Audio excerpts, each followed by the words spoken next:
Hey friends, welcome back to the Maranatha Global Bible Study on the Rapture and the Endurance of the Saints.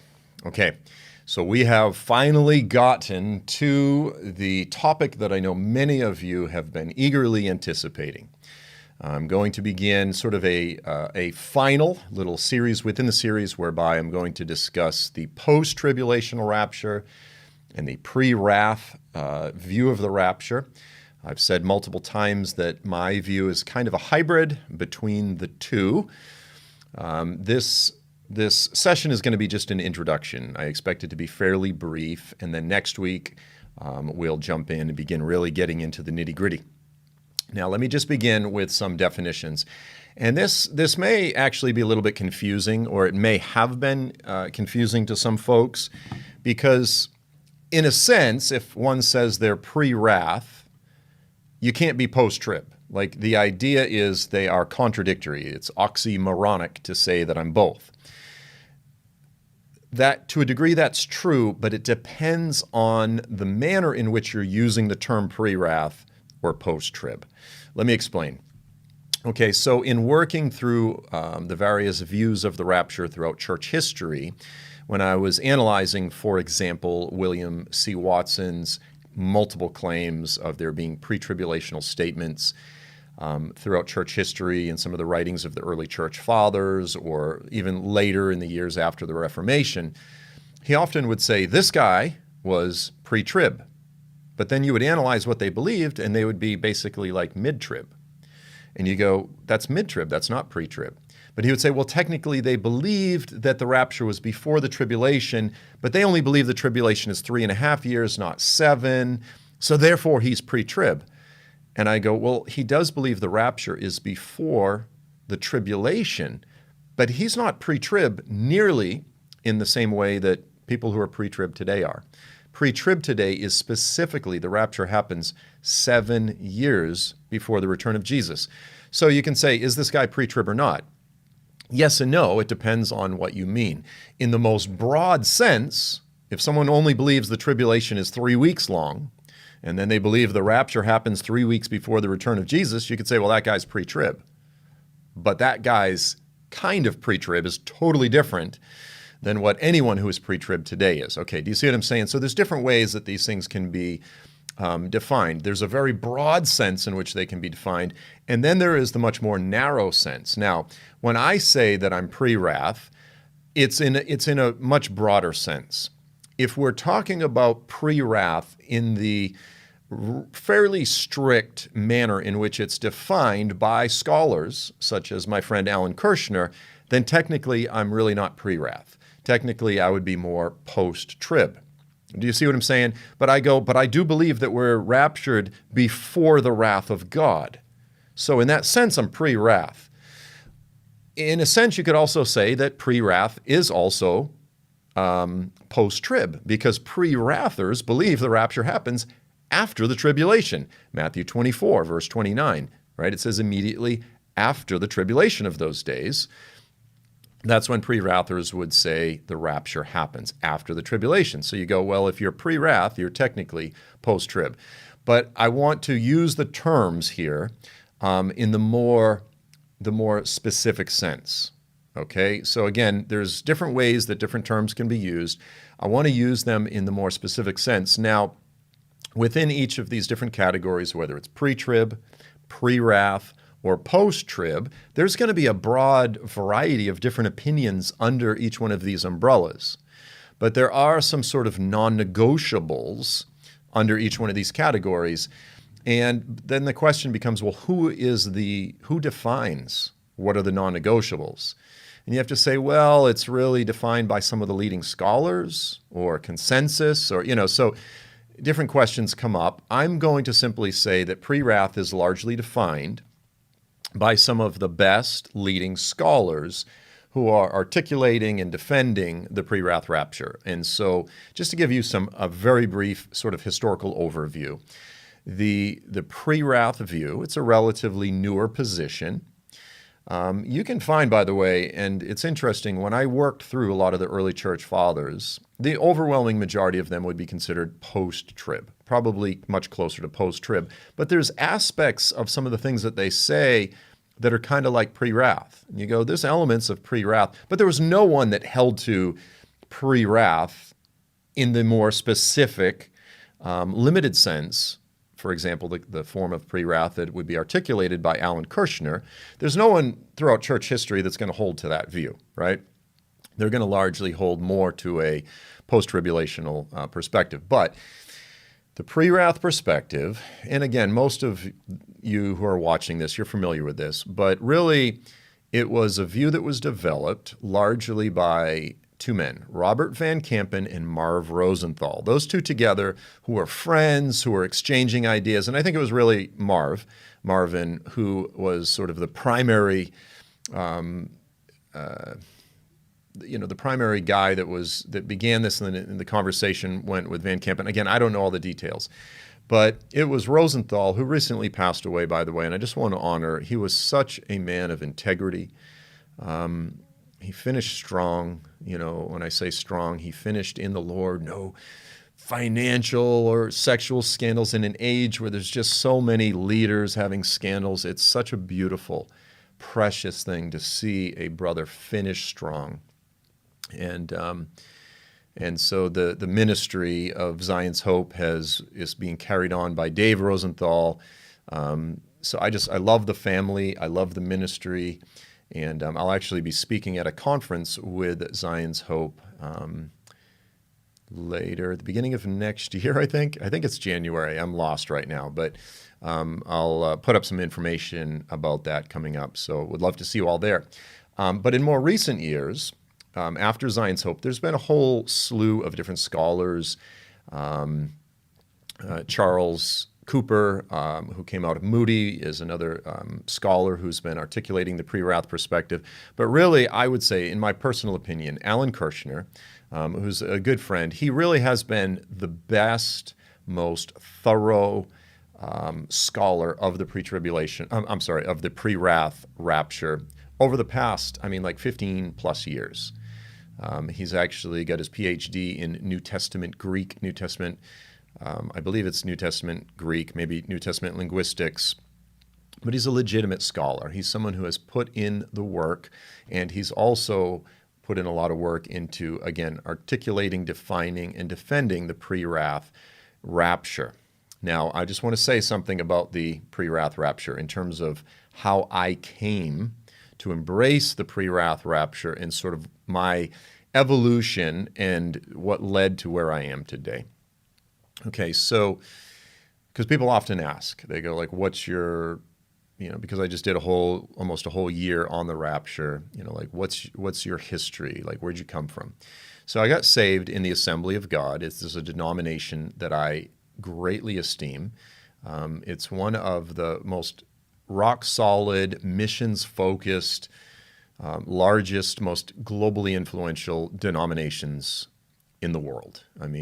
In terms of out there, throughout the Middle East, on the ground, the Assemblies of God is a great denomination. I profoundly value my history in the early years of my salvation in the Assemblies of God. My home church was Brockton Assembly of God in Massachusetts. At the time, it was pastored by Pastor Robert Wise, just a great, again, man of integrity, and I love that family. But the Assemblies of God was pre-trib. In fact, I remember when I took the membership classes, this was one of the things that they went over, at least back in the early 90s. And for some reason, just right out of the chute, I just didn't believe in the pre-trib rapture. Like, there's sort of just I don't feel like, when you're a new believer, your hermeneutics aren't really great. You're just like, I just don't feel like that's biblical. And that was just sort of a personal conviction, but I just didn't see it in the scriptures. And so I remember, sort of talking with one of the pastors who was doing the membership class, and I was like, okay, so let me ask you this question.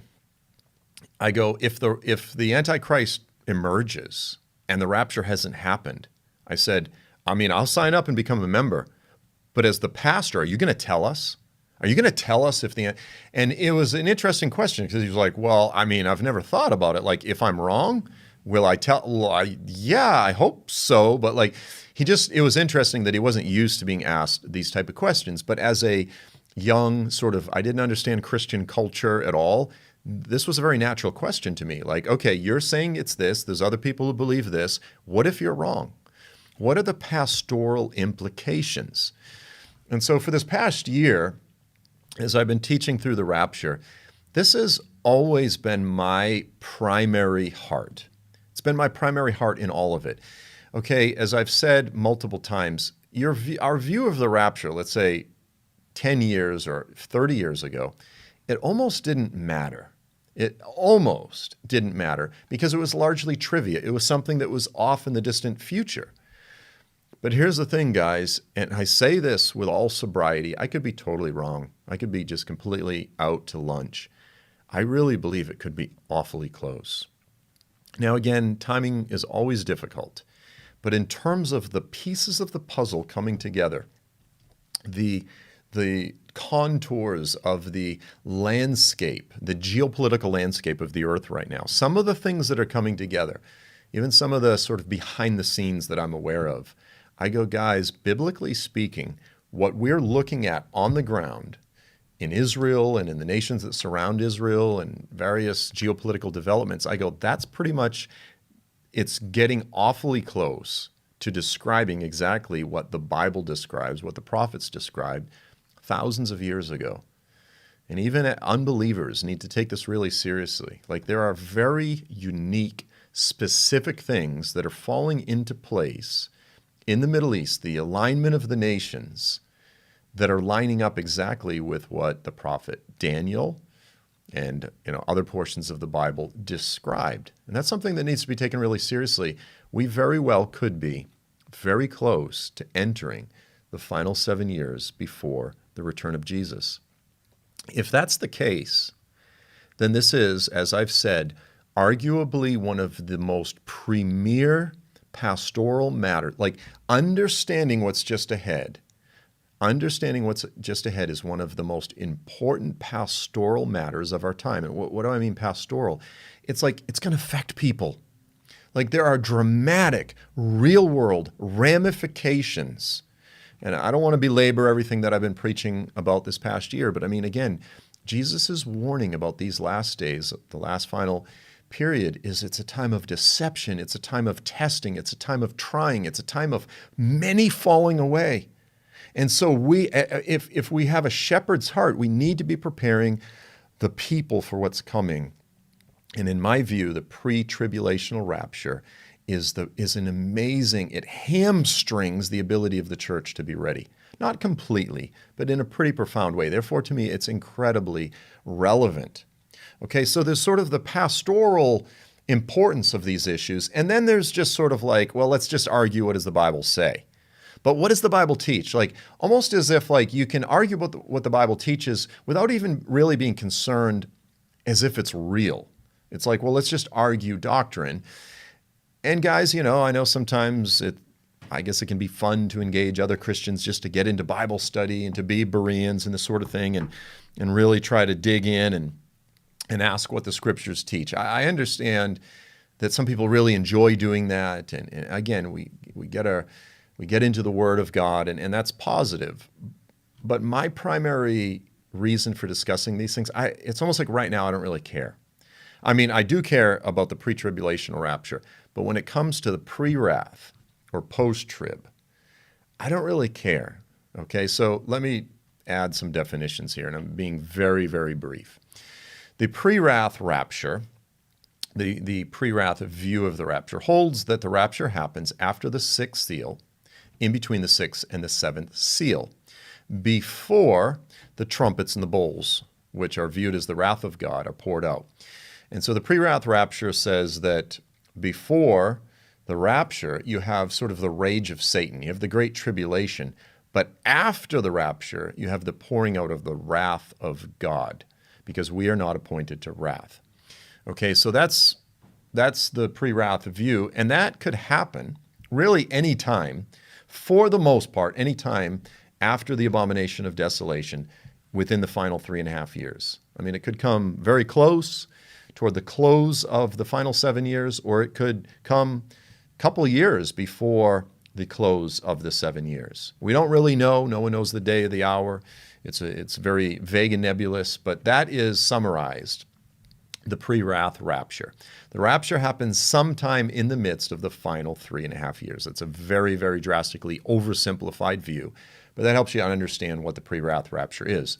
The post-tribulational view is that the rapture happens at the end of the 7 years. I mean, precisely exactly when, but for all intents and purposes, the return of Jesus, the resurrection of the dead, the rapture of the church, it all happens as one contiguous event. It's not to say that it can't sort of unfold over, let's say a 30, 45-day period type of thing, but for the most part, it's all really viewed in the Bible, and it's portrayed as a singular event, and that happens really at the very end of the final 7 years. So that's the post-tribulational view versus the pre-wrath view. Now, when I say I don't care about arguing. Like, again, I understand that some people really like to argue, but this, and we're going to do that a little bit. I'm just going to kind of lay out some of my reservations, some of the areas that I see as problems and strengths and weaknesses and so forth.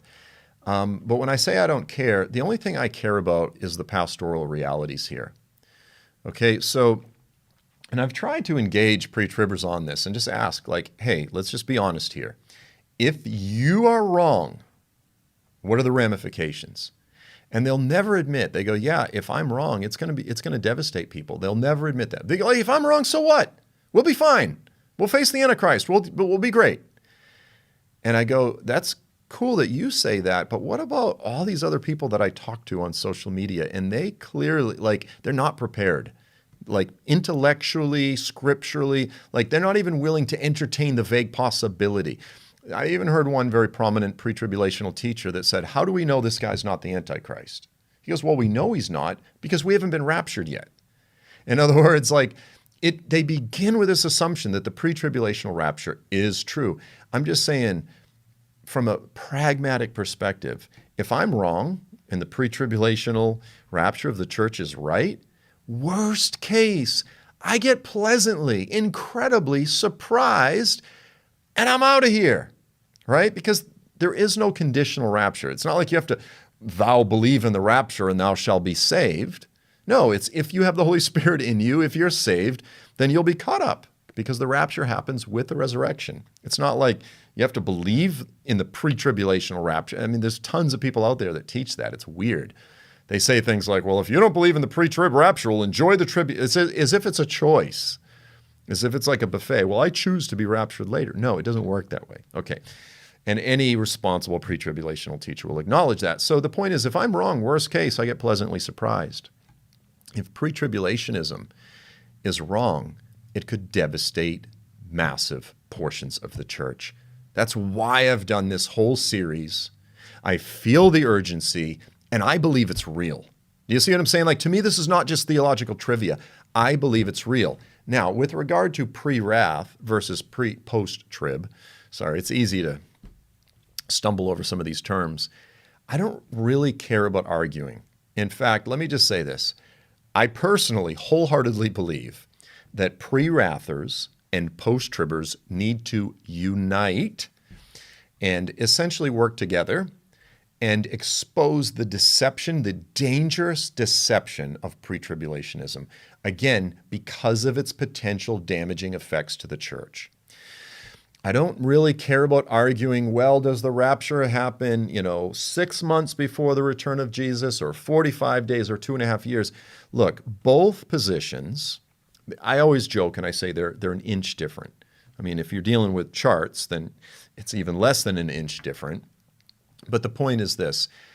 If the church is prepared to face the Antichrist, to face the Great Tribulation, to face the Great Deception, whether it's 2.5 years or 3.5 years, like, of all the different things in the church, it would be the dumbest thing to fight about. Okay, this is again, I know there's people out there that are really passionate about one position or the other, and they like to argue, or, I don't mean they like to argue, but they enjoy engaging these things. Okay, fine. I personally don't feel that way.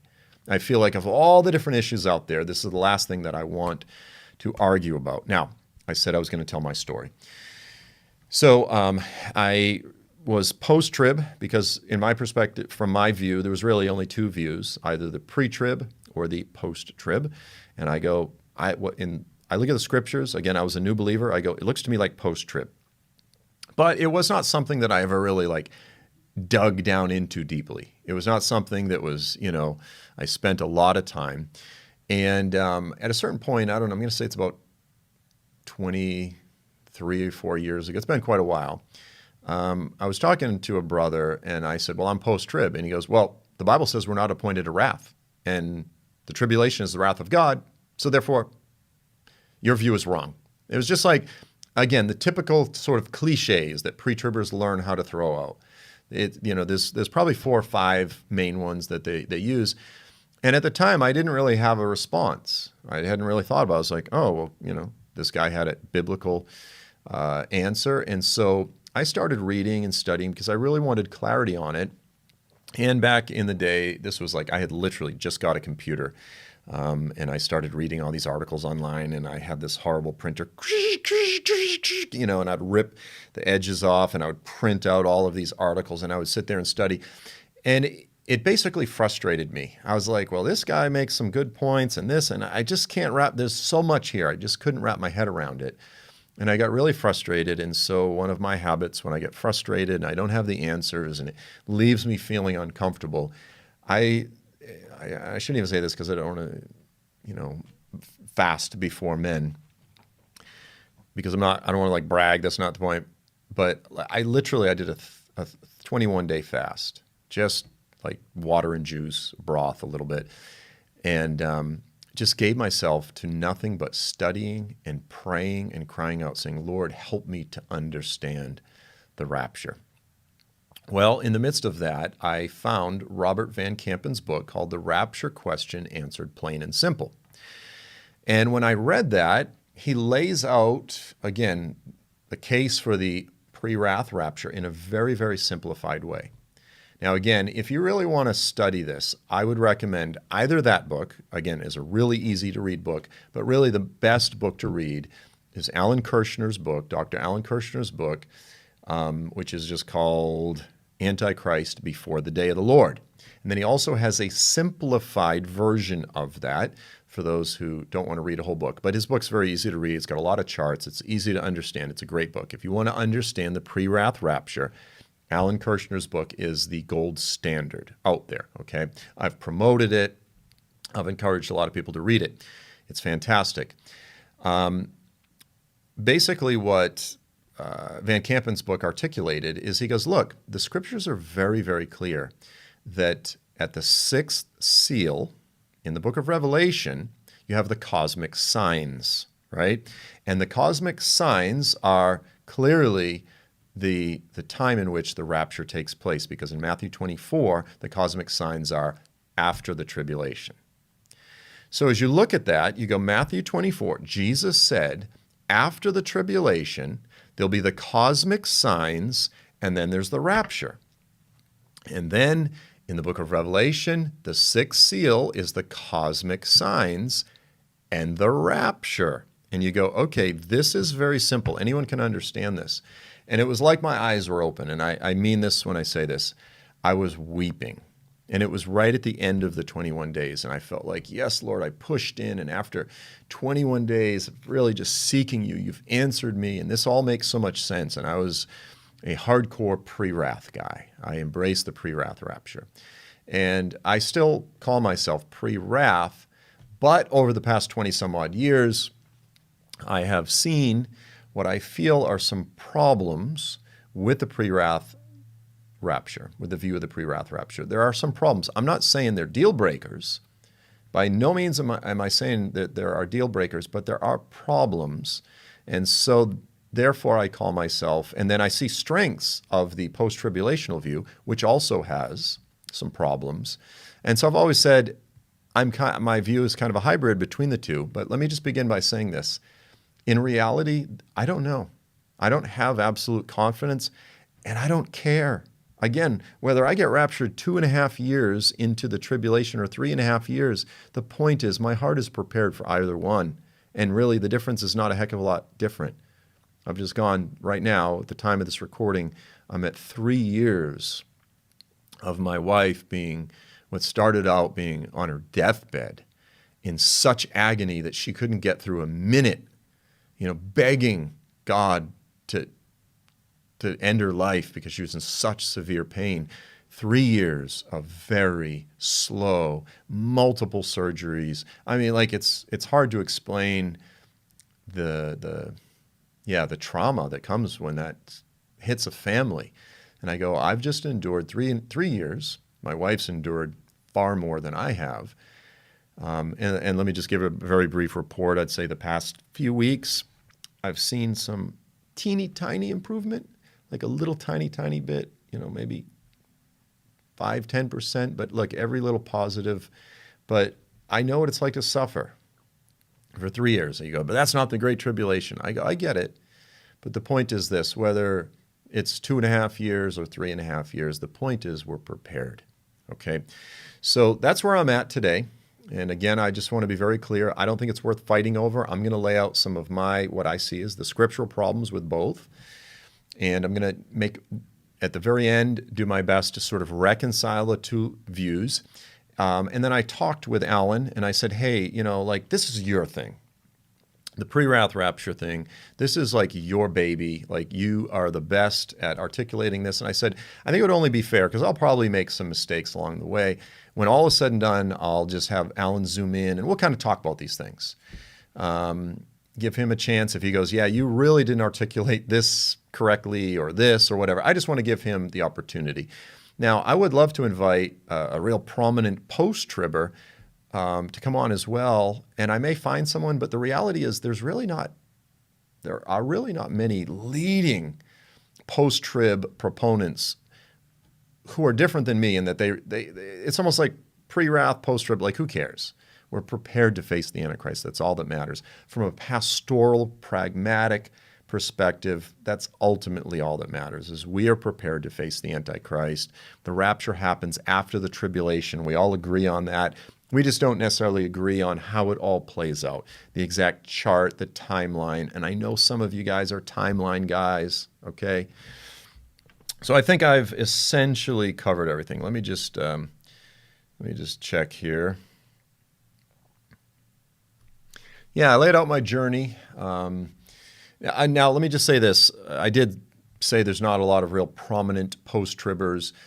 There is another good book out there for anyone, whether you're pre-trib or any of these things, regardless as to your position, that sort of articulates the post-tribulational view, which is called Not Afraid of the Antichrist by Dr. Michael Brown and Craig Keener at Asbury. I think I'm 90% sure it's Keener, right?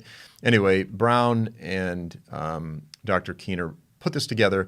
It's an excellent, but it's very, very simple. It's more of a response to some of these cliches, these pre-tribulational cliches and so forth, but it does articulate a post-tribulational perspective. So if you're looking for a real simple book on the rapture, Not Afraid of the Antichrist is a great book. But again, The Rapture Question Answered Plain and Simple by Robert Van Kampen is a good book, but even better is Antichrist Before the Day of the Lord by Alan Kirshner, Dr. Alan Kirshner. So that's a good introduction. Hopefully I will have a session ready for next week. I may miss a week because I'm traveling. I'm going to Saudi Arabia. I'm going to try to get a couple sessions done before I leave. If I don't make it, please forgive me. I may miss a week, but in the next session, we're going to kind of get into the nitty-gritty details, get our hands dirty, and let the controversy begin. But I hope that sort of this preliminary discussion, I want to frame the fact that, guys, we need to, look, let me just say this too. With regard to our pre-tribulational brothers and sisters, I want to, let's unite. Again, we're all premillennialists. We need to unite against post-millennialism, preterism. That's easily far worse, if you will, because it's replacement theology. It's also not preparing the church for what's coming.